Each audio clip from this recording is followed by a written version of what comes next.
reflecting on what everybody said, I think what really resonates for me is, we have the sensors, we have the data, we're maturing the networks, people are talking about engagement, all these things. It's the interstitial problems are the ones that I find most fascinating. How are we going to bring all this data together? Because we're going to be inundated with it. So I think the evolving realm of digital twins and real-time observation and a point of control is really important.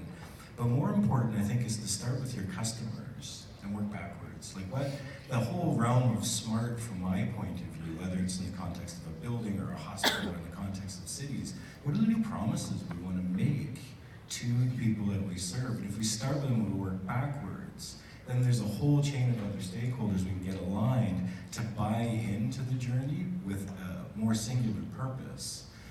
As human beings, we spend about 87% of our time indoors, in our house, in a mall, at a hospital, in a commercial building. I think on average, most workers will spend over 50,000 hours in a commercial space in their lifetime. And as we're looking at engagement strategies, it's not just about mobile apps and what people use them. It's what are the new promises that we're enabling ourselves to make, making life safer, or having people participate in the overall sustainability agenda of the corporate real estate owner by gamifying things like energy management. But I think that fundamental takeaway from our point of view and in our experience is very much focus on moving backwards from your clients' needs and getting everybody aligned. There's lots of technology, you'll see all kinds of it here today. I think what I heard today is domain experience really matters. Just manufacturing sensors doesn't get to the heart of enabling those new promises. And there's, as corporate real estate owners, operators that are in the room, the context I think is really interesting is also in the area of smart cities.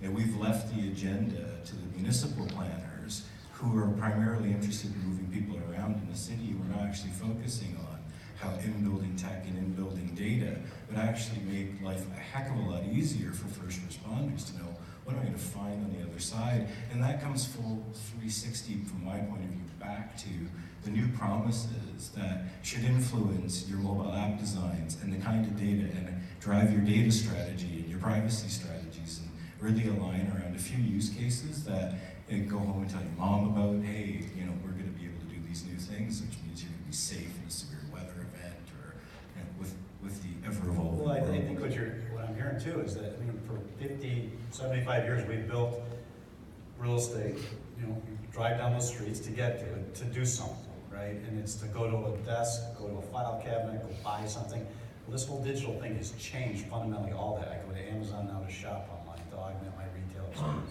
I want to work at the coffee shop in the morning before I go to my office. So we basically have to rethink every building, old and new.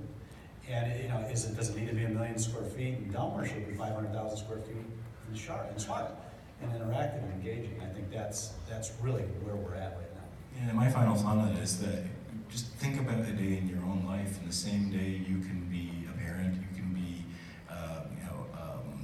a customer in a bank, you're going to work, you maybe have to go to the doctor's office. We need to think about human experience that as we transit the built environments, and that as a paradigm shift where we're building spaces for people to be comfortable. Well, this conversation is going to get involved the next day and a half, but think about it. We surveyed, what do you do at work from 9 to 5? What do I do from 6 till 9? What do I do from